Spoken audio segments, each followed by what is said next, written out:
सबको जय मसीह की। परमेश्वर के वचन को सुनने का समय है और बहुत ज़रूरी है कि हर बार जब वचन शुरू होता है तो मन की अवस्था क्या है ये जांचना बहुत ज़रूरी है ना। वचन तो बांटा जाएगा लेकिन मेरा मन किस तरह तैयार है ना।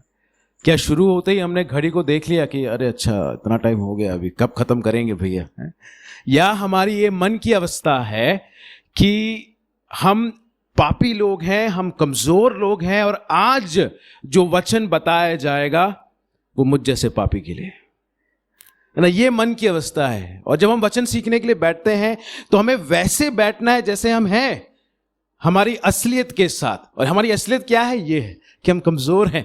हमारा जीवन ऐसा जीवन है जो हर पल परमेश्वर की आज्ञा टूटने की संभावना रहती है। हर पल में हमारे जीवन में वो संभावना, वैसा जीवन और वो असलियत है हमारी। और जब हम परमेश्वर के सन्मुख बैठते हैं तो उस मनसा के साथ बैठे कि जो मेरा जीवन इतना कमजोर है, जो कभी भी परमेश्वर की आज्ञा को तोड़ सकता है, परमेश्वर का सामर्थ्य वचन मेरे जीवन में आज कार्य करे ताकि मेरे जीवन के हर क्षेत्र को वो बचा करे। कि उस मनसा के साथ आइए आज के वचन को हम सुनेंगे। किसी कलीसिया में दो बहनें चर्चा कर रही थी, ठीक है। इस कलीसिया की बहनें नहीं है तो बहनें व्यक्तिगत रूप से ना ले इस चीज को, है ना। किसी कलीसिया में दो बहनें चर्चा कर रही थी आपस में कलीसिया के प्रचारकों के बारे में, ठीक है। तो एक बहन जो है बोलती है, बहन आपको मालूम है हमारे कलीसिया में जो विनोद भैया है ना, क्या प्रचार करते हैं। अच्छा क्या प्रचार करते हैं? अरे बिल्कुल बहुत बढ़िया प्रचार करते हैं, अच्छा विषय लेके आते हैं, ऐसा विषय जो बिल्कुल दिल के आर पार हो जाता है। तो दूसरी बहन बोलती है, विनोद भैया, अरे राजू भैया का वचन सुने कभी? राजू भैया का वचन नहीं सुने। क्या होता है? वो भी अच्छा वचन बोलते हैं क्या? अच्छा विषय बोलते हैं क्या? बिल्कुल दिल छेदने वाला विषय बोलते हैं। तो वो बहन बोलती नहीं, ऐसा कुछ भी नहीं करते हैं। राजू भैया जब प्रचार करने आते हैं तो बड़े आराम से प्रचार करते हैं, इतना धीरे प्रचार करते हैं, इतना धीमे प्रचार करते हैं कि मैं पीछे बैठ के बड़े आराम से सोती हूँ। इतना अच्छा नींद आता है उनके प्रचार में, इतना प्यार से और कोमल से और धीरे बोल के चले जाते हैं, है ना। नींद एक बहुत बड़ी समस्या है। मानते हैं आप? नहीं मानते आप लोग? नहीं सोते ना? कोई नहीं सोता है यहाँ पे? अभी रुक जाओ, वचन के बीच में दिखाऊंगा मैं अभी। एक समस्या है नींद के साथ, नींद को लाते ही नहीं है, नींद आ जाती है। रोमियो की पत्री 13वां अध्याय, नींद के बारे में नहीं सिखाने जा रहा हूं मैं लेकिन पौलुस वहां भी एक नींद से जगने के विषय में कुछ कह रहा है। और आज उस विषय को और उसके साथ कुछ और विषयों को जो पौलुस उस भाग में कह रहा है मैं आपके सामने रखना चाहता हूं। रोमियो की पत्री 13वां अध्याय 11 से लेके 14वां वचन, 11, 12, 13, 14, 4 वचनों को आज देखेंगे।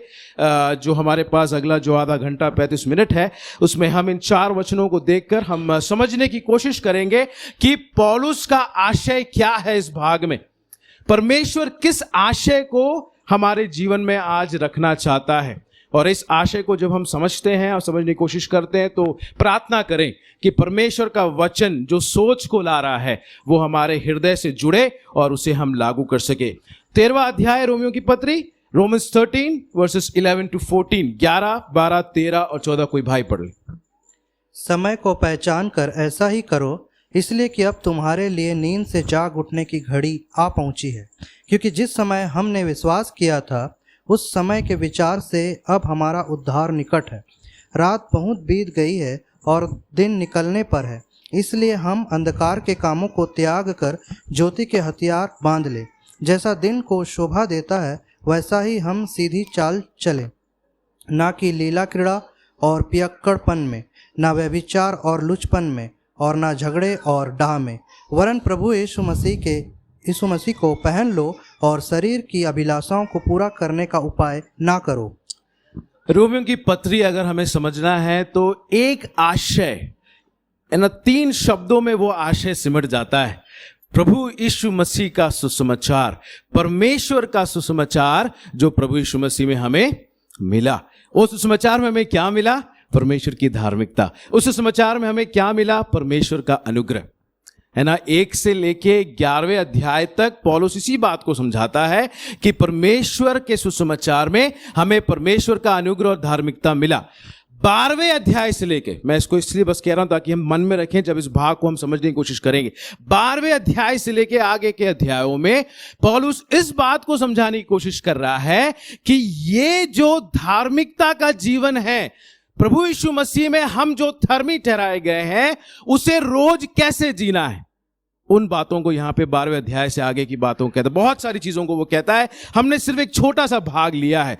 पौलुस 11वें वचन में हम पढ़ेंगे, समय को पहचान कर ऐसा ही करो। पौलुस रोम के विश्वास, मैं चाहता आपका ध्यान वचन पे भी रहे, उसको पढ़ते। रोम के विश्वासियों को जिस समय में वो रह रहे हैं उसकी पहचान करके कुछ करने को कह रहा है।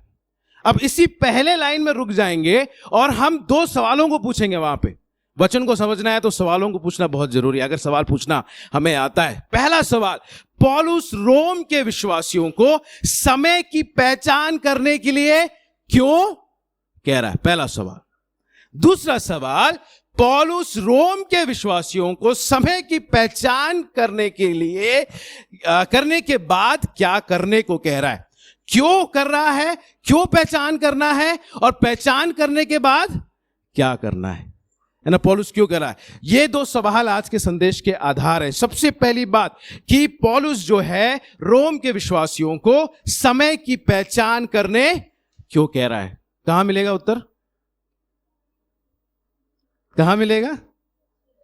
कहां मिलेगा?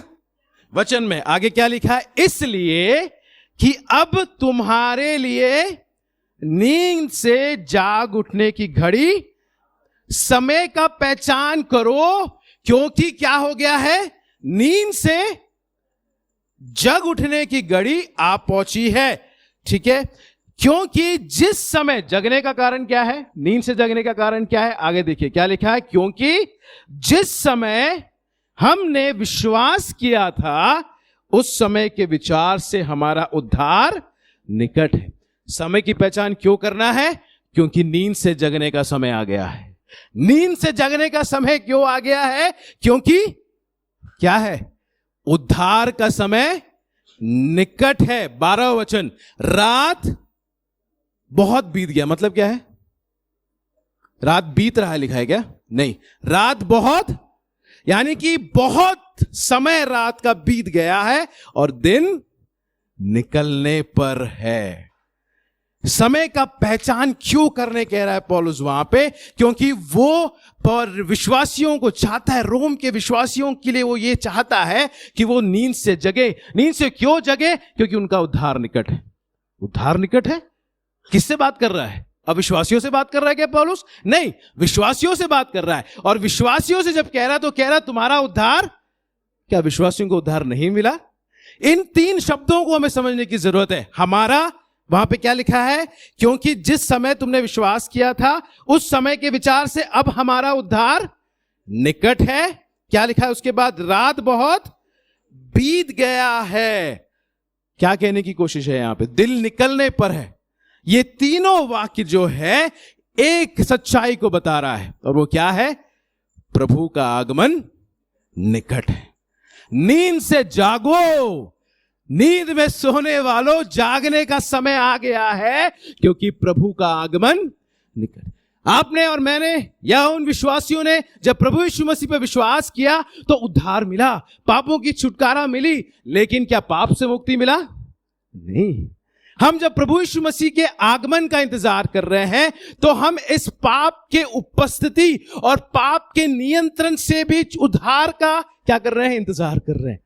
और पौलुस यहां पे वो बोल रहा है, नींद से जागने का समय आ गया है, क्योंकि प्रभु का आगमन निकट। मुझे बहुत सुंदर लगा जब उसने कहा रात बहुत बीत गई है और दिन निकलने पे, यानी कि बहुत समय जा चुका है, प्रभु कभी भी आ सकता है, जाग जाओ। पौलुस अपने विश्वासियों को इस बात को समझाने की कोशिश कर रहा है कि समय जा रहा है, बहुत जा रहा है, और प्रभु का आगमन निकट है। जब रोम के विश्वासी ये सुन रहे हैं, उनको समझ में आ रहा है कि उन्हें जागने की जरूरत है। क्यों? क्यों? क्योंकि प्रभु का आगमन कभी भी आ नहीं रहा है, वो आएगा नहीं लिखा है, वो बोल रहा है कभी भी हो सकता है दिन निकलने पे ना। एक चीज वहां पे रुक के मैं कहना चाहता हूं, है ना, हम सब प्रभु के आगमन का इंतजार कर रहे हैं और क्या कहते हैं, वो आने आएगा।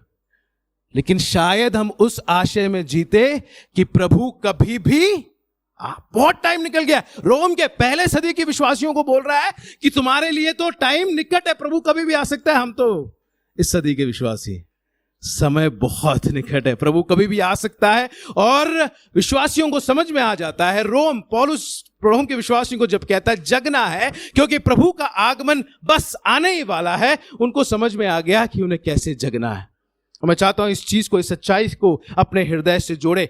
वो अपने जीवन में जो कर रहे हैं, जगने का मतलब वो अपने जीवन में जो कर रहे हैं या जी रहे हैं उससे हटकर जीना है।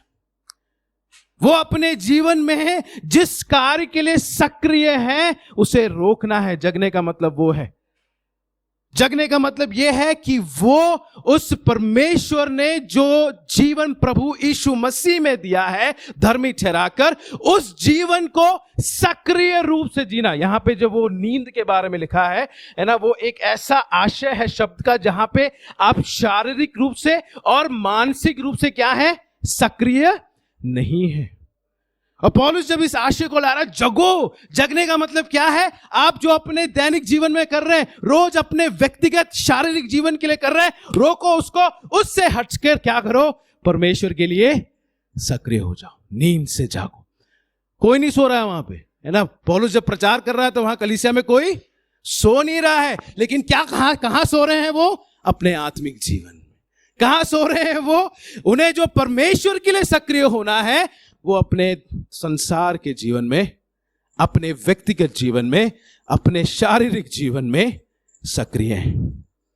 रोम के विश्वासियों को समझ में आ गया कि उनको किस नींद से जगना है। मेरे और आपके लिए एक सीधा सीधा संदेश और सवाल है, क्या आपको लगता है कि आपको नींद से जागने की जरूरत है? आप अपने आत्मिक जीवन की अवस्था को आप जानते हैं, मैं नहीं जानता आपकी अवस्था क्या है, मैं अपनी अवस्था जानता हूं। क्या हमें इस नींद से, आत्मिक नींद से जगने की जरूरत है?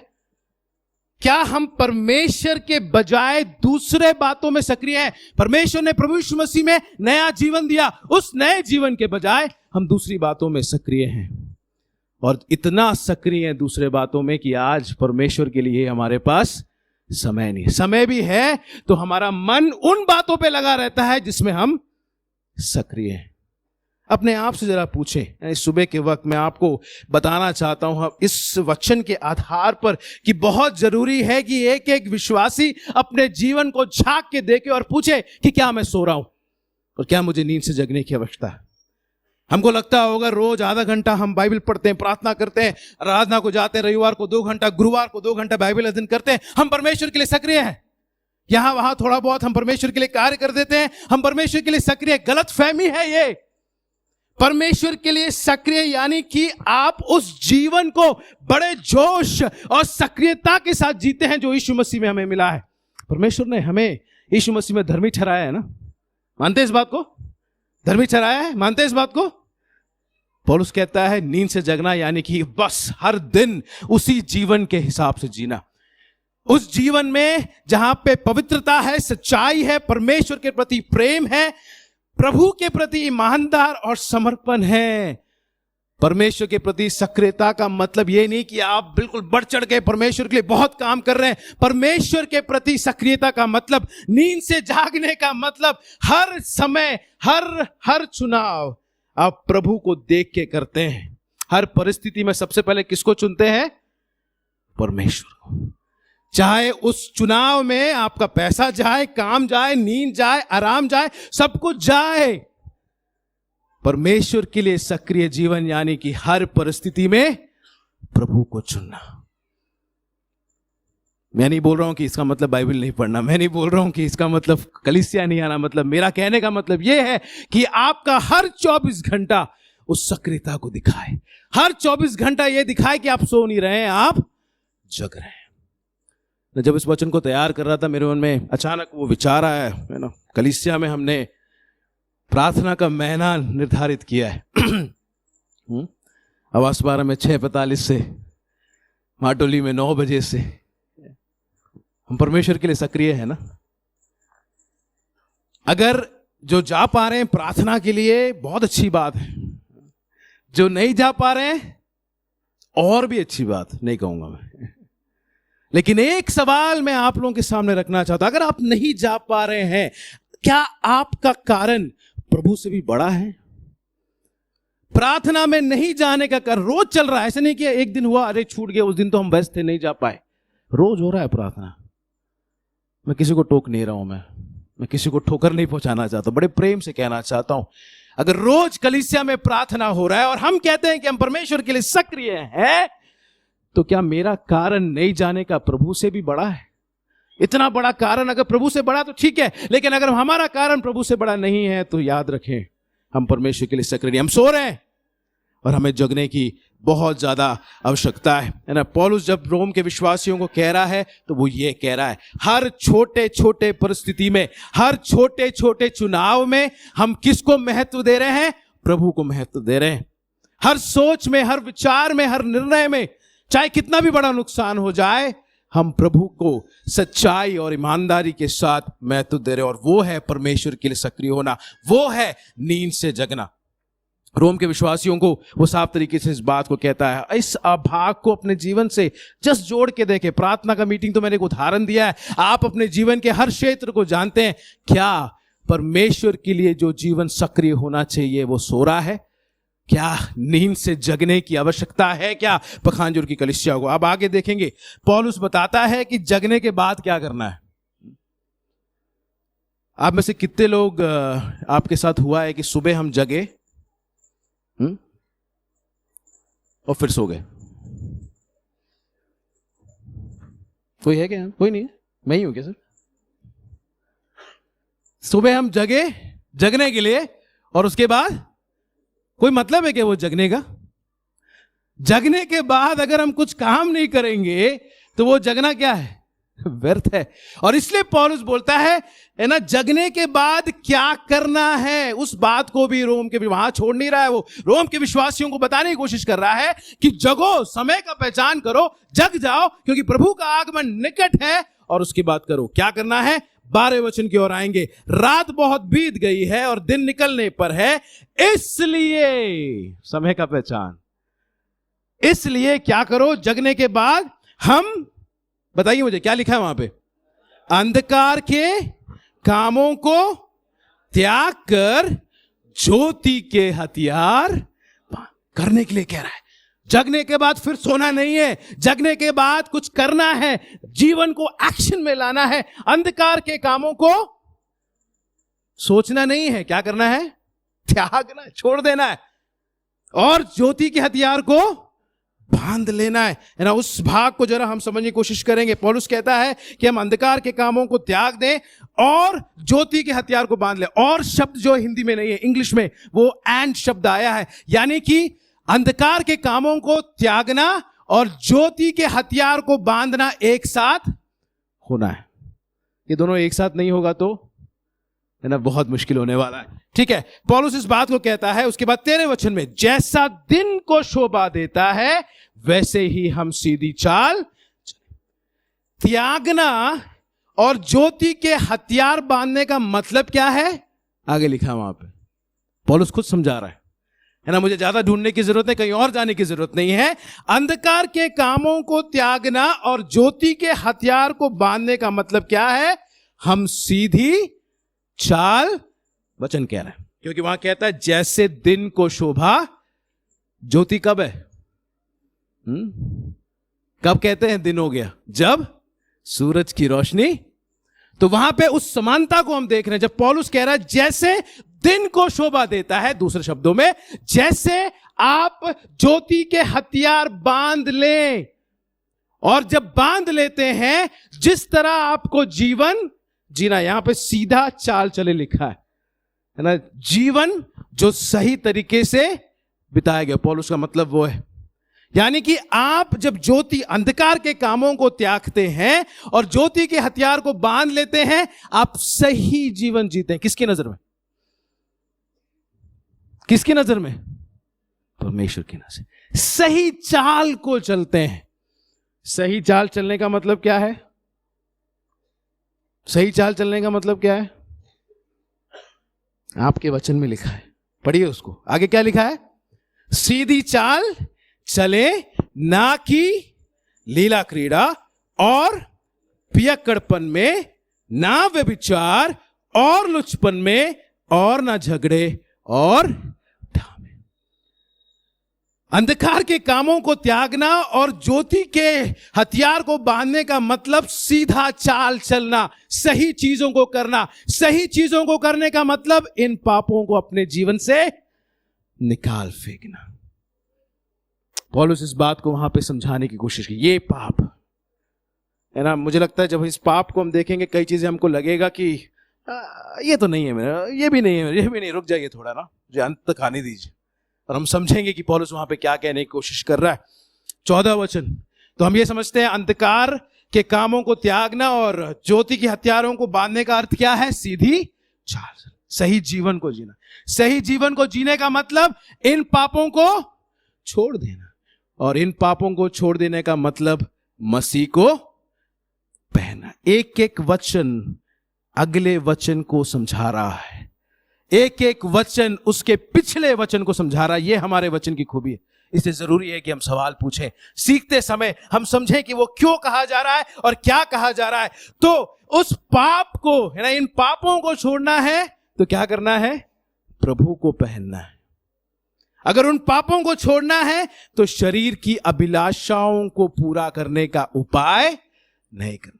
पौलुस जिस आशय को एक के बाद एक जोड़ते आ रहा है वो बहुत खूबसूरत है वहां पे, और हमें समझना है कि यही वचन की सच्चाई है। अंधकार के कामों को त्यागना और रोशनी और ज्योति के हथियारों को बांधना, उसका अर्थ है सीधी चाल चलना। सीधी चाल चलने का अर्थ क्या है? मेरे जीवन के पापों को उठा के फेंक देना। और उसको उठाने के फेंकने का मतलब क्या है? प्रभु को पहनना। इसको थोड़ा समझेंगे। अगर हम प्रभु को पहनेंगे तो ये पाप रह पाएंगे क्या? अगर हम प्रभु को पहनेंगे तो ये पाप रहेंगे हमारे जीवन में जो इस वचन में है? इस वक्त नहीं रहेंगे।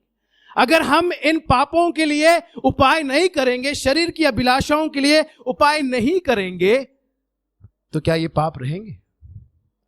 अगर ये पाप नहीं रहने हैं, है ना, पौलुस उस बात को कह रहा है वहां पे, ना सीधी चाल चलना है तो इन पापों को उठा के फेंकना है। इन पापों को उठा के फेंकना है तो मसीह को पहनना है, और शरीर की अभिलाषाओं के लिए कोई उपाय नहीं करना है। इस बात को अगर आप ध्यान देंगे तो पौलुस बहुत ज्यादा त्यागने के विषय में ध्यान दे रहा है, बहुत ज्यादा उन पापों की ओर रोशनी लेके आ रहा है, बहुत ज्यादा वो ये बोल रहा है कि ये पाप जो है हमारे जीवन में, इनका पाप की उपस्थिति तो क्या, रास्ता तक नहीं होना चाहिए। पौलुस उस बात को वहां पे कहने की कोशिश कर रहा है ना। परमेश्वर हमारे सामने जब इस वचन को ला रहा है ना, रोम के विश्वासियों के लिए पौलुस ने इस बात को कहा, त्यागना और बांधना एक साथ किए जाने वाला कार्य, वैसे ही मसीह को पहनना और शरीर के लिए उपाय ना करना भी एक साथ किया जाने वाला कार्य है ना। मैं सोच रहा था कि कैसे हम समझेंगे यीशु मसीह को पहनना, है ना। पौलुस वहां पे कहता है वरन प्रभु यीशु मसीह को पहन लो। वहां पे वो पहनने का आशय जो है, उस आशय से है, उस अर्थ की ओर जाता है जहां पे हम पानी में डूबते जाते ना, डुपाक से तो नहीं जाते ना, धीरे धीरे धीरे धीरे करके डूबते जाते हैं। और वो आशय डूबना, प्रभु यीशु मसीह को पहनना, यानी कि उसमें हमारा पूरा जीवन डूब। प्रभु यीशु मसीह को पहनने का मतलब हमारा स्वभाव हमारा नहीं, परंतु किसका स्वभाव? प्रभु यीशु। हमारा चुनाव हमारा नहीं, परंतु प्रभु को रखते हुए। अगर आप किसी व्यक्ति को नहीं जानते हैं और वो पीला शर्ट पहना है तो कैसे बुलाएंगे उसको? क्या? उस व्यक्ति को नहीं जानते, वो पीला शर्ट पहना है, कैसे बुलाएंगे उसको? बुआ, अब पीला शर्ट वाले भैया। जब दूसरे लोग हम विश्वासियों को देखते हैं तो यही, पीला शर्ट नहीं, हम मसीह को पहने हैं वो दिखना चाहिए। पुराना जीवन नहीं, पुराना स्वभाव नहीं, हम तो ऐसे ही हैं, हम ऐसे ही करेंगे, हम तो हमेशा ऐसा करते हैं, नहीं। जब दूसरे लोग देखते हैं तो क्या यीशु मसीह का स्वभाव, यीशु मसीह की इच्छा, यीशु मसीह का चुनाव मेरे अंदर दिखता है क्या? पौलुस वहां पे 14 वचन के दूसरे भाग में कहता है, वरन प्रभु यीशु मसीह को पहन लो और शरीर की अभिलाषाओं को पूरा करने का उपाय ना करो। उपाय का मतलब यह है कि जो स्रोत है, देखिए पौलुस के आशय को समझिए, वो पाप निकालने के लिए तो कह रहा है, पाप की उपस्थिति को हटाने के लिए तो कह रहा है, लेकिन एक और चीज कह रहा है जो मैं और आप और हर सदी के विश्वासी लोग छूट जाते हैं। उपाय, पाप के हर उस स्रोत को काटने के लिए पौलुस कह रहा है, वो सोच, वो विचार, वो कार्य, वो माहौल जो पाप को मेरे जीवन में लाता है, उसे काटने के लिए पौलुस कह रहा है, वो रास्ता बंद कर दो, ब्लॉक कर दो, जो पाप को हमारे जीवन में लेके आता है ना। आशय जो रोम के विश्वासियों के लिए है वो हमारे लिए भी है यहां पे। अगर हम त्यागना चाहते हैं पाप को, अंधकार के कामों को त्यागना चाहते हैं और उस ज्योति के हथियार को बांधना चाहते हैं, तो सीधी चाल चलना है। अगर सीधी चाल चलना है तो हमारे जीवन के पापों को त्यागना है, और अगर पापों को त्यागना है तो प्रभु को पहनना है और उन पापों के लिए उपाय नहीं करना, रास्ता नहीं बनाना। सवाल यह है सुबह के वक्त हमारे लिए कि क्या हम त्यागना और बांधना चाहते हैं? सवाल सबसे पहले वो है ना। नींद से जागने के विषय में ना मैं जोड़ना चाहता हूं इस बात को, क्योंकि हम सो रहे हैं, उसका मतलब यह होता है कि हम ना त्यागना चाहते हैं ना बांधना चाहते। जिस तरह जीवन चल रहा है चलने दो, नौकरी है, काम है, वैसा है चलने दो, जो चल रहा है वैसे चलने दो। हमारे सोच में भी नहीं है कि हमें त्यागना है, और सोने का मतलब वो है। और नींद से जागने का मतलब यह है, पौलुस ये चाहता है कि रोम के विश्वासी ये समझे, ये ध्यान दे कि वो कितना त्यागना चाहते हैं और कितना उस हथियार को बांधना चाहते हैं। सोचने की बात यह है कि क्या इस भाग में पढ़ा आपने वो वचन, उस भाव के पाप आपको दिखे? पौलुस जो रोम के विश्वासियों को जो पाप दिखा रहा है, आपको दिखे? दिखे नहीं दिखे? दिखे। वचन साफ दिखा रहा है। क्या उस प्रकार का कोई भी पाप क्या हमारे जीवन में है? सवाल यह पूछना है कि क्या हम मसीह को पहन रहे हैं उन पापों को निकाल फेंकने के लिए? क्या सवाल यह है कि उन पापों के लिए हम उपाय कर रहे हैं या रास्ते को हम रोक रहे हैं? ना पूछे अपने हृदय से, बहुत जरूरी है, पूछे अपने हृदय से कि इन भाग में जो पौलुस कहने की कोशिश कर रहा है, त्यागने और बांधने के विषय में, पहनने के विषय में, उपाय नहीं करने के विषय में, कितने बार दिन में हम सोचते हैं? सुबह सबसे पहले उठते हैं, क्या रहता है हमारे बारे में सोच? क्या हम ये चाहते हैं कि सुबह उठो यार, जल्दी जल्दी आधा घंटा है हमारे पास, बाइबल पढ़ो, प्रार्थना करो, निकलो काम के लिए? या मेरे मन में ये सोच रहता है कि मुझे ये त्यागना है, मुझे रोज त्यागना है, मुझे रोज बांधना है उस ज्योति के हथियार को, रोज मसीह को पहनना है, और रोज ये कोशिश करना है कि आज के दिन में कोई भी ऐसा क्षण ना हो जो मेरे जीवन में पापों का उपाय करे। तेरे वचन के पापों को जरा देखेंगे। जैसा दिन को शोभा देता है तेरा वचन, वैसे ही हम सीधी चाल चलें। अगर कोई सीधा चाल चलता है तो वो क्या नहीं करता है? पहला चीज क्या लिखा है? क्या नहीं करता है? लीला क्रीड़ा, है ना। लीला क्रीड़ा का जो वर्तमान का अर्थ है मतलब पार्टी हो रही है लीला क्रीड़ा का मतलब, है ना। और उस आशय को जब पौलुस बाइबल में लेके आता है तो ऐसा आनंद, मजा लेना ना, मजा करना लाइफ में, एंजॉय, है ना, ऐसा मजा अपने जीवन में करना, ऐसा एंजॉय करना जो परमेश्वर के विरुद्ध में। लीला क्रीड़ा का मतलब वो है, कुछ भी हो सकता है। जरूरी नहीं है कि आप उस पार्टी में जा रहे हैं जिस पार्टी में शायद दारू बट रहा है या शराब बट रहा है, बहुत सारी गलत चीजें हो रही है ना। वो पार्टी में हम मसीह लोग नहीं जा सकते, जरूरी नहीं है वो सिर्फ करना। लीला क्रीड़ा का मतलब हर वो इंजॉयमेंट है, हर वो मजा लेने का तरीका है जो परमेश्वर के, हम सब मजा चाहते हैं अपनी, ठीक है, कोई गलत नहीं है उसमें, परमेश्वर ने बनाया हमें वैसा है, लेकिन मेरा जीवन में एंजॉय करने का तरीका, मजा लेने का तरीका, अपने जीवन में उस आनंद को लाने के तरीके में, क्या वो परमेश्वर के विरुद्ध है? अगला पाप क्या लिखा है? ना की लीला क्रीड़ा और पियक्कड़पन, शराब की अवस्था। वो वहां पे जब वो शब्द वो प्रयोग किया, ऐसा मतलब शराबी जो हद से भी बाहर शराबी, वो आशय है वहां पे। और पौलुस वहां पे क्या लाने की कोशिश कर रहा है? ऐसा कुछ भी जो आपको क्या कर रहा है? नियंत्रित करता है। नशा ऐसा कुछ भी जो विश्वासियों को नियंत्रित करता है। तो जो सीधी चाल चलते हैं वो ऐसा कुछ भी नहीं करते जो उनको और उनके जीवन को नियंत्रित करे। अगला पाप क्या है बताइए? हाँ ना, वो कहां होता है हमसे? ना, नहीं होता है ना, कहां होता है हमसे? प्रभु यीशु मसीह ने क्या कहा था? वो है हमारा स्तर। अगर कोई पुरुष स्त्री को अच्छी नजर से देख ले तो व्यभिचार नहीं, वो है स्तर। यहां पे जब पौलुस इस बात को कह रहा है, व्यभिचार यानी कि वो शारीरिक संबंध जो विवाह के बाहर होता है। तो जो सीधी चाल चलता है विवाह के बाहर उस शारीरिक संबंध से दूर रहता है।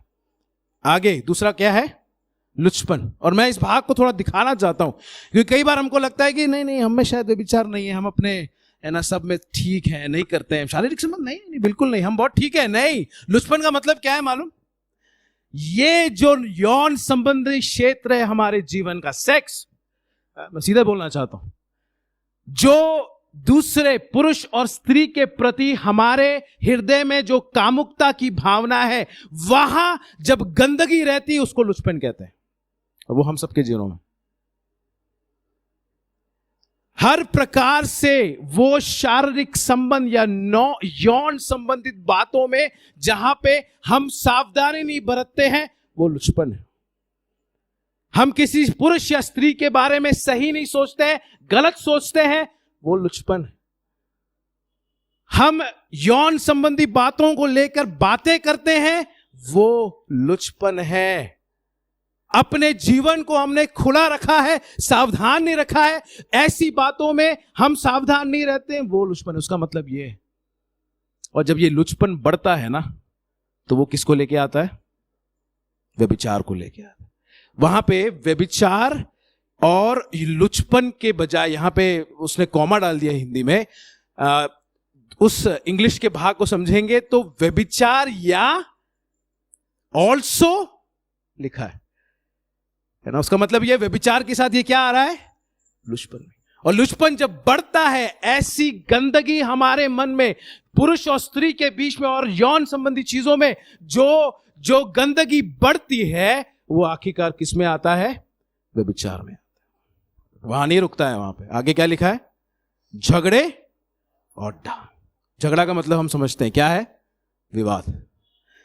किसी के प्रति अपने जीवन में, अपने मन में विरोध रखना और उस विरोध की वजह से आपस में विवाद होना। डा का मतलब जानते हैं क्या है? जलन, ईर्ष्या। हम अच्छी तरह जानते हैं ना। मुझे लगा कि सिखाने की जरूरत नहीं है कि जलन का अर्थ क्या है, लेकिन जब इस भाग में वो शब्द प्रयोग किया गया है उसका कई अर्थ है। उसमें से एक अर्थ मालूम क्या है? अगर कोई डाह करता है, कोई जलन रखता है अपने मन में, तो वो सामने वाले को अपना दुश्मन मान रहा है। और जलन तो ऐसे होता है हमारे जीवन, ऐसे विवाद तो ऐसे होता है, झगड़ा ऐसे होता है हमारे, चाहे वो पति पत्नी के बीच में हो, चाहे विश्वासियों के बीच में हो, भाई बहनों के बीच में हो, सब। डा का मतलब बहुत साफ है वहां पे, जहां पे आप अपने मन में सोच लिए किसी के नुकसान के लिए, किए भी नहीं है आप। डा का मतलब वो है सामने वाले को आपने क्या समझ लिया है? अपना दुश्मन समझ लिया। जलन कहां होता है? आप कार्य में दिखाते हैं जलन? नहीं। जलन कहां पैदा होता है? कहां रहता है? इधर। और वचन कहता है डा का मतलब वो है आपने सामने वाले को क्या कर लिया है। तो जो सीधा चाल चलता है, ना ही वो विवाद के लिए जाता है, ना ही वो झगड़े के लिए जाता है, ना ही वो ढा करता है। ये अर्थ है इन पापों का। सवाल यह है कि क्या ये पाप, चाहे वो लीला क्रीड़ा के हों, चाहे वो पियक्कड़पन के हो, चाहे वो व्यभिचार के हो, मत छुपिए इस बात से। मैं भाइयों और बहनों को दोनों के कहना, जिस असलियत है हमारे जीवन की, व्यभिचार के पाप, लुचपन के पाप, झगड़े, ढा, क्या किसी भी इन पापों का कोई भी प्रकार और कोई भी अंश क्या मेरे जीवन में और आपके जीवन में है? और इन पापों को फिर जोड़िए 14वें वचन से, अगर हम मसीह को पहने हैं तो हम ये नहीं करेंगे। अगर हम मसीह को पहने हैं तो हम ऐसा कोई भी लीला क्रीड़ा नहीं करेंगे, ऐसा कोई भी आनंद लेने का तरीका नहीं करेंगे जो परमेश्वर के विरुद्ध हो। अगर हम मसीह को पहने हैं तो हम ऐसा कोई भी नशा, चाहे वो शराब हो, चाहे वो गुटखा हो या कुछ भी हो, नहीं करने देंगे अपने जीवन में नियंत्रण। क्यों? कि हम किसको पहने हैं? मसीह को पहने हैं। अगर हम मसीह को पहने हैं तो व्यभिचार से भागेंगे। विचार जरूर आएंगे, याद रखिए इस बात को, लेकिन उससे हम भागेंगे। उस विचार को अपने जीवन में ढलने नहीं देंगे। लुचपन, हमारे उस अंदरूनी जीवन की गंदगी को हम दूर करेंगे। अगर मसीह को पहने हैं ना, तो झगड़े का मौका भी नहीं देंगे, हम डाह का मौका भी नहीं देंगे। मैं जब सुबह तैयार कर रहा था, मैं सोच रहा था क्यों पौलुस ने इन्हीं वचनों को बोला। अंधकार के काम तो बहुत सारे हैं ना, अंधकार के काम तो हर जगह, दूसरे पत्री में जाएंगे बहुत लिखा हुआ है पौलुस ने, ये अंधकार के काम है। लेकिन यहां पे सिर्फ वो क्या करता है? इन पापों को बोलता है। मालूम है क्यों? क्योंकि ये ऐसे पाप हैं जो विश्वासियों को मारते हैं। ये ऐसे पाप हैं जो विश्वासियों को अपने अंदर ही अंदर खींच लेते हैं, पता भी नहीं चलता है। और इसी की वजह से कलीसियाएं टूटती है, चाहे वो लीला क्रीड़ा हो, चाहे वो पियक्कड़पन हो, चाहे वो व्यभिचार या लुचपन या झगड़ा डा, ऐसे पाप हैं जो कलीसिया को बर्बाद कर देती है। क्योंकि ये पाप एक एक करके विश्वासियों को पकड़ते हैं। ये पाप कहां रहता है मालूम? अंदर रहता है, दिखता नहीं है। सबसे बड़ी प्रॉब्लम ये है, दिख जाए तो सुधार हो जाए, लेकिन ये ऐसे पाप हैं जो अंदर रहते हैं, छिपाए जाते हैं, कमरे के अंदर किए जाते हैं, अंधेरे में किए जाते हैं, जब कोई देखता नहीं है तब किए जाते हैं। और ये अंदर ही अंदर विश्वासियों को खाता है। पौलुस रोम के विश्वासियों को अगर ये पाप बता रहा है, वो इसलिए क्योंकि वो जानता है ये पाप सबसे पहले विश्वासियों को मारते हैं और उसके बाद कलीसिया को नष्ट करते हैं। ना परमेश्वर सहायता करे। मैं चाहता हूं अपने हृदय से हम बात करें, अगर हम मसीह को पहने हैं तो क्या ये पाप हमारे जीवन में है? अगर हम मसीह को पहने हैं, अगर हम कहते हैं मसीह को पहने, अगर हमें लगता भी है कि हम मसीह को पहने हैं, तो क्या किसी भी प्रकार का, इस प्रकार का पाप हमारे जीवन में है? वहां पे खत्म नहीं करता पौलुस, क्या कहता है? और शरीर की अभिलाषाओं को पूरा करने का उपाय ना करो। और इस सवाल के साथ मैं अंत करना चाहूं, आपको यह सिर्फ नहीं देखना है कि क्या ये पाप मेरे जीवन में है। अगर आप मसीह को पहने हैं तो आपको यह भी देखना है कि आप अपने पापों के लिए कहीं उपाय तो नहीं करते हैं, माहौल तो नहीं बनाते हैं, समय तो नहीं निकालते, रास्ता, नया नया रास्ता तो नहीं निकालते ताकि पाप पहुंच जाए, है ना। हम, अच्छा लगता है हमको ना, हम गीत सुनते हैं, है ना। भैया बहुत बार इस बात को ले चुके हैं, आत्मिक गीत, अनात्मिक गीत, है ना।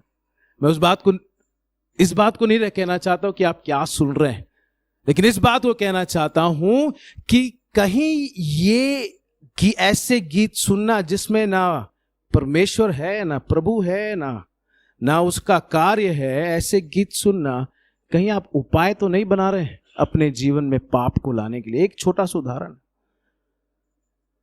आप जिस तरह किसी पुरुष या स्त्री के साथ संबंध रखते हैं, लड़के लड़की, जवान लड़के, सुन लो अच्छे से, आप जिस तरह किसी लड़के लड़की से संबंध रखते हैं, आपकी करीबी जिस तरह का दोस्ती आप चाहते हैं, क्या वो उपाय तो नहीं कर रहा है आपके जीवन में उस पाप को लाने के लिए? आपस में दोस्तों में आप जैसा बात करते हैं, क्या वो कहीं उपाय तो नहीं कर रहा है आपके जीवन में उस पाप को लाने के लिए? क्या आप ऐसे दोस्तों से मिलते हैं, ऐसे परिस्थितियों में जाते हैं जहां पे शायद आपका जो नशे का लत है वो फिर से सक्रिय हो जाए? क्या आप उपाय को बनाते हैं?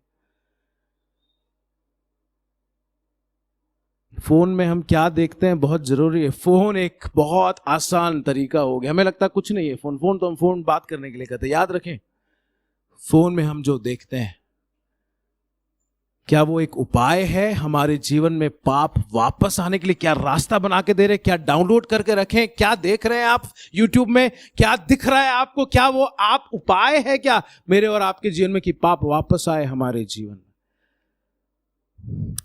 जब कोई देख नहीं रहा है तो हम क्या करने की कोशिश करते हैं? जब मेरी पत्नी नहीं देख रही है, जब मेरा पति नहीं देख रहा है, जब मेरी मम्मी नहीं देख रही, जब मेरे पापा नहीं देख रहे हैं, मैं सोच लेता हूं हाँ ऐसा करेंगे। क्या वो उपाय है आपके जीवन में पाप को लाने के लिए? झगड़ा और ढाई का उपाय कैसे करते हैं? झगड़ा और ढा को कैसे रास्ता बना के देते हैं जीवन में? है ना, मुझे लगता है एक ही उत्तर है। झगड़ा और ढा को हम तभी अपने जीवन में रास्ता बना के देते हैं जब ये सोचना भूल जाते हैं कि हमने किसको पहना है। किसको पहना है वो सबसे बड़ा उपाय है, सबसे बड़ा उपाय। हम भूल जाते हैं कि हमने मसीह को पहना, हम भूल जाते हैं कि हमें मसीह के प्रेम, उसकी दया और उसके स्वभाव को अपने जीवन से दिखाना भूल जाते हैं। और इसलिए वो सबसे बड़ा रास्ता है, खुला रास्ता है, घुसो और पाप करो, झगड़ा डा और सब। है ना, परमेश्वर का वचन हमसे बात करे, क्योंकि पौलुस ने जब इस बात को लिखा है वो चाहता है कि रोम के विश्वासी लोग जब मसीह को पहन रहे हैं तो पाप को अपने जीवन में किसी भी प्रकार का रास्ता ना बना कर दें। तो सवाल यह है कि क्या हम ऐसे विश्वासी हैं जो पाप करना तो नहीं चाहते लेकिन पाप के लिए खुला रास्ता है? क्या हम ऐसे विश्वासी हैं जो हर संडे सुनते हैं कि हमें अंधकार के कामों को निकाल फेंकना है लेकिन दरवाजा तो खुला रखा है कि आओ? है ना, हम इन दिनों सुन रहे हैं ना कि हमें आत्मिक युद्ध, उन शस्त्रों को, हथियारों को बांध लेना है ना। किसी किताब में मैंने इस प्रकार पढ़ा, अगर हमको लगता है कि शैतान हमारा सबसे बड़ा विरोधी है तो याद रखें आपके अंदर ये जो शरीर है ना, ये जो अभिलाषा, ये पाप का स्वभाव, वो है हमारा सबसे बड़ा दुश्मन। अगर विरोधी शैतान नहीं, सबसे बड़ा विरोधी कौन है? ये पाप का स्वभाव हमारे अंदर जो है। और हम क्या करते हैं, बड़े आसानी से उस पाप के स्वभाव के लिए रास्ता बना के देते हैं। कई बार अपने जीवन में ना हम उस भिखारी की तरह जीते हैं जो सालों साल भीख मांगता रहा रोड में और अचानक उसको करोड़ों रुपए मिल गए। करोड़ों रुपए मिला, उसने गाड़ी खरीदा, बंगला खरीदा, कोट सूट खरीदा और उसके बाद वापस रास्ते में गया भीख मांगने के लिए। हम ऐसे लोग हैं, कई बार जब प्रभु यीशु मसीह में हमें वो नया जीवन मिला है, धर्मी ठहरा के वो नया और सुंदर जीवन मिला है, फिर भी वापस उस पाप में गिरते हैं, वापस उस अंधकार के कामों की ओर जाते हैं। और याद रखें, मैं जिस प्रकार सोच रहा था, शराबी पैदा होकर शराबी नहीं आता है। हम सब पाप इसलिए नहीं करते हैं क्योंकि वो पाप सीख के आए, पाप का स्वभाव तो है हमें जन्म से। हम पाप में इसलिए गिरते हैं क्योंकि हम रास्तों को नहीं रोकते हैं, उपायों को करने से नहीं रोकते हैं। है ना, परमेश्वर सहायता करे। है ना, प्रभु यीशु मसीह का सुसमाचार हम पापियों के लिए ये एक आशा देता है कि यीशु मसीह आया, उसने अपने जान को कुर्बान किया और हमारे लिए उन पापों से उसने हमेशा हमेशा के लिए छुटकारा दे दिया। लेकिन उस छुटकारे के जीवन के हिसाब से क्या हम जी रहे हैं? ये छुड़ाया हुआ जीवन है, ये नया जीवन है। क्या रोज हम नींद से जगते हैं क्या इस बात को समझते हुए? परमेश्वर सहायता करे अपने जीवन में इस बात को बड़े गंभीरता से लेते हुए अपने जीवन में हम आगे बढ़े, अंधकार के कामों को त्यागे, ज्योति के हथियार को बांध ले, मसीह को पहन ले और बहुत जरूरी चीज है, पाप के कार्यों को उपाय ना करें। परमेश्वर हमारी सहायता। परमेश्वर का वचन हमारे सामने पेश किया गया। रात बहुत बीत गई है और दिन निकलने पर है। मेरे मन में मेरा बचपना याद आ रहा था जब मैं ये संदेश सुन रहा था।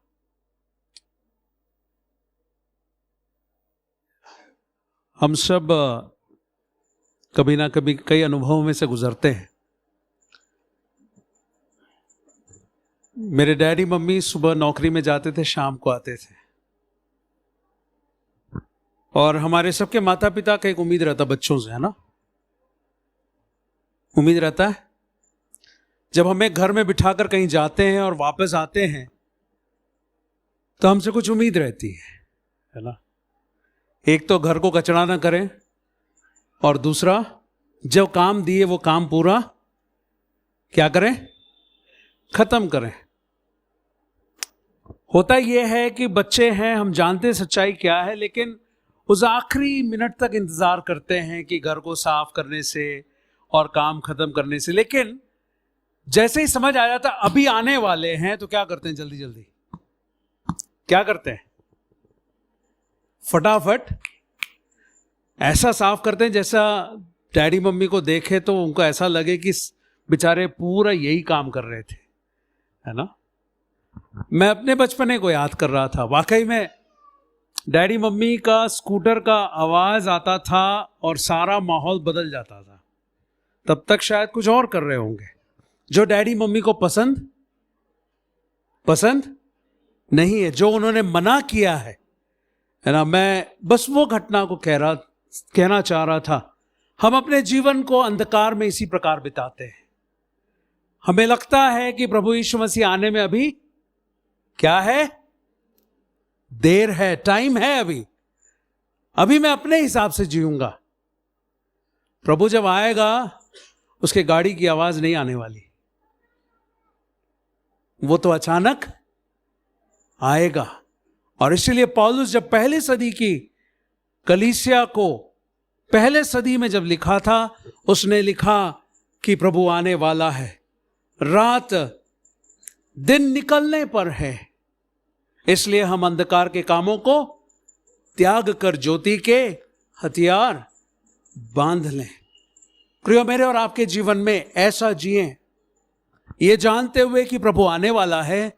और दूसरी बात, प्रभु हमारे डैडी मम्मी जैसा नहीं है जिनको सब कुछ नहीं दिखता। मेरे प्रभु को तो सब कुछ दिखता है, उसको तो अंधेरे में भी सब कुछ दिखता है। उस परमेश्वर की योग्य जीवन जीने के लिए अंधकार के कामों को त्याग कर ज्योति के हथियार को बांधकर जैसे दिन को शोभा देता है वैसा ही हम सीधी चाल चलें, ताकि हमारा जीवन हमेशा हमेशा इस बात को प्रदर्शित करे कि मैं किसका हूं।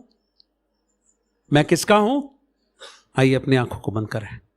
परमेश्वर पिताजी, हम आपके वचन के धन्यवाद देते हैं। आपका वचन बहुत स्पष्ट है, किस प्रकार हम इस संसार और संसार की बातों में मगन हो जाते हैं।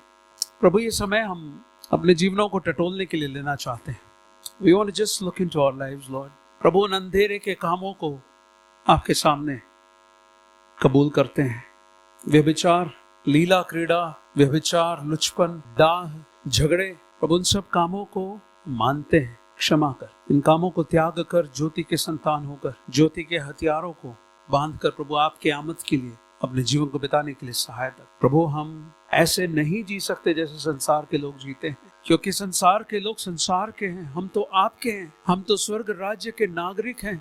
हमारा पिता तो परमेश्वर यहोवा है, जिसने हमें लुचपन से, पाप के सजा से स्वर्ग राज्य के जीवन में जीने के लिए अपने पुत्र को भेजकर हमें बचाया है, पवित्र आत्मा को हमें दिया है। तो परमेश्वर हमारी सहायता। प्रभु जी, बुरे कामों को करने का उपाय ना करें, ऐसे उपायों को करने से बचा। हमेशा हमेशा प्रभु अपने जीवन को, अपने शरीर के अंगों को ज्योति के हथियार होने के लिए सौंपें, उसके लिए सहायता कर। हमारे जीवन से कभी भी शैतान को हम प्रसन्न ना करें।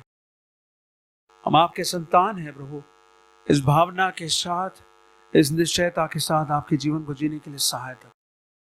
हमारे जीवन के हर पाप और बुराई को दूर करने के लिए सहायता कर प्रभु जी। औपचारिकता के लिए नहीं, रस्म और रीत नहीं, लेकिन प्रभु जी आपको प्रसन्न करते हुए, ये जानते हुए मैं हूं मसीही और रहूंगा भी, उस निश्चयता के साथ हम में से प्रत्येक बच्चे और बड़े जीने के लिए सहायता कर। जितनों ने मसीह को अपने जीवन को समर्पित नहीं किया है, अपने जीवन को समर्पित करने के लिए सहायता कर। प्रभु परमेश्वर, हम में से जितने बीमार हैं उन पर आपकी आशीष और अनुग्रह और चंगाई बहुतायत से हो। हर एकों के जीवन में आपकी शांति बहुतायत से राज्य करने पाए, पवित्रता से शोभायमान होकर अपने जीवन को बिताने के लिए हमारी सहायता कर। प्रार्थना सुना, धन्यवाद। सप्ताह भर आप हमारे संग हैं, इसे धन्यवाद। प्रभु जी, शाम को जो प्रार्थनाएं हो रही हैं उसमें और भी बढ़ चढ़ कर भाग लेने सहायता कर। प्रभु जी, मदद करके हम वाकई में देख सके कि अनेक पापी लोग, अनेक लोग जो नरक की ओर जा रहे हैं, वे वहां से बचकर स्वर्ग राज्य के भागी हो जाएं। यीशु मसीह को ग्रहण करें। धन्यवाद प्रभु जी, आपने प्रार्थना को सुना। यीशु मसीह के नाम से मांगते हैं,